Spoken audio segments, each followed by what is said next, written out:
saya itu tidak dibaptis di situ. Jadi saya itu tak boleh melayani apa-apa pun, nggak boleh. Jadi ya biar Pak Ludin, biar saya hanya dianggap sebagai anggota kehormatan, anggota asosiat gitu. Jadi tapi lama-lamaan saya tetap aja terus di situ. Tapi ya mungkin karena pendetanya pindah, lalu ganti pendeta lagi, mungkin tak lama begitu saya dikasih tugas juga melayani. Pertama tugas saya itu membawa bunga hidup di depan mimbar ini. Jadi setiap minggu pertama saya disuruh membawa bunga hidup. Itulah pelayanan saya pertama di gereja itu. Jadi saya pikir ini ya tugas saya gitu. Lama-lama ya menjadi itulah, karena unit bertambah gede, ya saya membawa snack sekolah minggu. Lama-lama, tapi begitu terus saya tahu ya peraturan di situ memang ada. Waktu itu ada perkumpulan wanita baptis Indonesia dari UBBI namanya. Ya, jadi waktu itu ketua, bendahara sama sekretaris nggak boleh kalau bukan dibaptis di situ. Saya pikir, tapi lama-lama pendetanya kali salah ini, saya ditugaskan juga jadi sekretaris UBBI. Ya saya pikir belum. Jadi selama itu sebelum itu saya cuma seksi doa lah, seksi apalah, konsumsi itu aja tugasnya. Jadi nggak boleh. Jadi menerima tamu aja mesti di diakon. Nah, pikir saya hebat banget. Jadi waktu itu makin lama dia Pak Ludin aja nggak bisa. Jadi MC nggak boleh, doa juga nggak boleh. Ya pokoknya benar dia sudah sekolah pendeta gitu sama.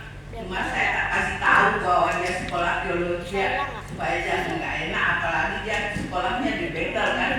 Jadi saya diam aja. Makin lama kata Pak Ludin, kenapa ya katanya gereja ini begitu katanya. Dia bilang, ya nggak tahu tuh Mama gimana tuh, apa saya dibaptis aja di sini. Enggak, saya nggak mau. Dia bilang biarlah, mau kelihatan nanti saya nggak mau, pokoknya saya nggak mau.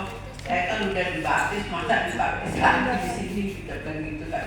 Jadi ya begitulah, saya tetap jadi sekretaris. Memang melayani itu nggak ada enaknya kadang-kadang. Mungkin kita ya belum ini benar juga kadang-kadang. Sekretaris saya disuruh sama ibu-ibu tuh, bukan sekretaris, tolong gariskan ini. Lu gariskan, saya mentang-mentang sekretaris, garis ini ada kok jadi mesti saya gitu dalam hati saya ya. Masih ada sombongnya sih saya. Gitu saya ditangkap bisa menderita orang. Kok di sini saya diperintah-perintah gitu dalam hati saya. Tapi saya diam juga ya, saya garis juga. Itulah seterusnya. Dan Pak Ludin kalau untuk memimpin paduan suara dia kasih. Pokoknya kalau yang itu yang 3 itu nggak boleh. Yang pokoknya yang 5 tahun MC apa tuh nggak boleh. Jadi harus orang yang lahir baru. Tapi saya pikir-pikir, tapi lama-lama ya saya tetap bisa jadi MC, bisa jadi ini sekretaris, bisa menerima tamu, kadang-kadang membawa anak-anak sekolah minggu keluar. Jadi itulah tugas saya selama melayani di situ. Tapi saya pikir-pikir ya juga ya mungkin kalau dua sahabat memang benar. Kalau gereja itu katanya sampai sekarang harus diakon katanya yang berdua sahabat ya. Dan saya juga kurang tahu. Tapi ya memang kenapa ya pikir saya gitu. Padahal kita misalnya kalau Pak Ludin mungkin itulah pengalamannya, maka di sini siapa aja disuruh bisa gitu. MC siapa aja gitu. Jadi nggak ada pembedaan sama dia. Mungkin yang ada cuma yang dua sahabat ya dikasih ya bisa lah. Mungkin begitulah. Jadi ya pakai saya kalau kita mau berdua sahabat kita berdua sahabat aja di rumah pagi. Ya pagi kan kita berdoa bisa berdoa sahabat. Udah. Apa Tika? Anak kita doakan Semangat. Kita semuanya kita doakan gereja kita doakan negara kita. Jadi begitulah. Jadi setiap pagi sebetulnya kita bisa berdoa sahabat sendiri di rumah. Jadi gereja. Jadi di gereja itu biarlah kalau peraturannya misalnya mesti kena dua, ya kena dua lah, kita anggap aja begitu. Jadi kalau yang lain sebetulnya nggak ada perbedaan. Siapa aja boleh melayani apa aja. Misalnya kalau misalnya HKBP kan menjadi anggota paduan suara juga harus dites dulu. Kalau kita kan nggak usah dites lah. Yang penting kita nyanyi buat Tuhan. Yang penting Tuhan kan bukan melihat suara kita, bukan melihat kepandian kita, tapi yang penting buat memuji Tuhan kan itu. Tapi memang ada gereja-gereja tertentu punya syarat-syarat tertentu. Jadi ya kita harus ikuti. Jadi begitulah. Jadi saya rasa ya kita kalau mau melayani, yang melayanilah dengan apa yang ada pada diri kita. Seperti kadang-kadang saya tuh melayani memberi makan. Oh saya pagi-pagi saya bungkus aja, tapi saya malu juga kadang-kadang ngapain ya. Saya bungkus nasi 2 bungkus gitu kan. Terus saya pagi-pagi gelap-gelap saya pergi keluar. Saya cari pemulung nanti kalau saya salah kaki kan saya nggak enak, saya dimarahin orang.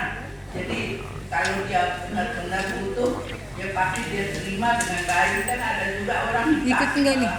kira menghina gitu kan. Jadi ya Berdua aja. Saya terus aja gitu kata jadi ngapain gelap-gelap sih. Biarin, kadang-kadang kita mau melayani kita juga susah. Kadang-kadang saya cari keliling nggak ada. Lu mana masa saya bawa nasi ini pulang ke rumah gitu. Tapi ya selalu saya berdoa Tuhan tunjukkan sama siapa saya beri ini. Ya, kebetulan kadang-kadang dapat pengemis, dapat pemulung juga. Saya senang itu. Jadi itu ada hobi baru sama saya. Biarpun saya nggak bisa ngasih banyak itu berbulu-bulu, tapi dia buat saya bawa aja keliling itu pagi-pagi. Saya senang sih. Rasanya puas gitu melayani. Lihat orang kayak matanya berbinar-binar gitu berterima kasih. Aduh Tuhan, mungkin kalau saya kasih sama orang kaya ini tak ada artinya, tapi kasih sama orang yang susah Tahu lagi bawa mobil. mukanya senang berbinar-binar itu yang saya suka gitu. Jadi saya senang sekali. Makanya kadang-kadang kalau saya makan, aduh saya bisa makan, orang lain nggak bisa gitu dalam hati saya ya. Jadi itu kan kadang-kadang jadi saya selalu gitu aja sekarang. Jadi kalau saya ada itu uang, saya lebih ngasih 2 pagi-pagi Pak, gelap-gelap, tapi kalau terlambat nggak ada orang yang pengemis gitu, yang pemulung juga nggak ada. Tapi kalau masih gelap itu masih ada cepat kita harus jalan. Jadi harus mengejar yang begitu. Jadi kadang-kadang kata si Adit, apa sih yang cari-cari gelap-gelap katanya? Biarin aja, kita bilang ya sambil olahraga kita keluar itu kadang-kadang. Ya ada juga, saya pernah pengalamannya pertama, saya lihat kok ada orang tua itu kayak tertatih-tatih itu bawa plastiknya satu, itu plastik gede gitu kan. Kebetulan saya di kantong saya ada uang 10.000, saya Pak ini bayar buat minum gitu kan. Wah kayaknya senang banget mukanya. Di situ saya tertarik. Saya pikir saya akan layani orang begini terus, dia pun apa adanya, saya tak punya apa-apa, tapi saya bisa melakukan sekecil apapun kalau saya mau itu dalam hati saya. Mungkin kalau saya kasih untuk orang kaya nggak ada artinya, saya praktik orang kaya nggak ada artinya, tapi bagi orang-orang ini sangat berarti. Mereka kadang-kadang dia punya apa, dia nggak bilang puji Tuhan, cuma bilang alhamdulillah, syukurlah katanya, kiranya ibu sehat ya, katanya gitu ya, terima kasih kita bilang itu aja. Jadi itulah yang kita di dalam hidup kita, apapun yang dapat kita lakukan selama kita hidup ya kita berbuat untuk menyenangkan hati orang lain. Kalau saya sekarang kalau buat diri sendiri mungkin nggak ada lagi kesenangan saya atau mau baju bagus ya seperti zaman dulu. Pengennya baju bagus, baju mahal. Kalau sekarang nggak ada di dalam hati saya itu. Yang penting hidup saya semuanya sehat-sehat, bisa melayani orang itu saya udah senang dan gembira. Nggak ada yang lain, keinginan saya yang lain. Saya lihat sekarang semuanya bisa melayani, tapi kalau saya didengar oleh Tuhan, ya kan bisa berdoa Tuhan. Enggak, saya bilang supaya jadi orang hebat, enggak. Saya cuma bilang jadikan mereka orang yang takut Tuhan. yang mau melayani kau dengan talenta mereka masing-masing. Itu ada doa saya. Semoga Tuhan mendengar saya itu. Kalau saya bilang saya tidak menginginkan apa-apa lagi. Cuma saya pikir saya apalah yang saya inginkan yang pasti ya supaya saya dapat melakukan buat orang lain apa yang baik gitu. Itu aja dalam pikiran saya. Kalau dulu maunya pingin rumah saya hebat, rumahnya bagus, yang inilah banyak keinginan saya juga enggak itu. Makanya kalau ke Pak Udin saya bilang, Pak, coba bikin rumah ini, beli cat tanah, beli cat ini gitu kan. Katanya mau ngapain mah? Mau bikin rumah seperti apa tuh Pak Udin? Gitu saya selalu gitu. Kamu tuh banyak ini. Apa ini tembok aja ke atas apa gitu. Ya buat apa? Katanya mau supaya mama mau bikin tanaman di atas tuh Pak udah tahu katanya gitu kan. Jadi ya udah. Jadi kalau dia tak mau tapi saya sekarang. Tapi kalau sudah dia tak ada uang dia kan benar juga ya mah. Sekarang sudah bocor kalau dulu Papa dengarkan dia katanya nggak bocor-bocor udah terlambat kita bilang. Juga kalau sudah sekali udah kita bilang gitu. Jadi kalau dulu memang keinginan kita tuh banyak maunya ini. Jadi ya kalau Pak Budi dia senang apa kopinya beda sama saya. Kalau kopi saya maunya yang bagus-bagus, yang mahal-mahal harganya. Kalau dia maunya yang sederhana. Jadi ya begitulah hobi orang kalau lain banget ya pikir saya gitu kan.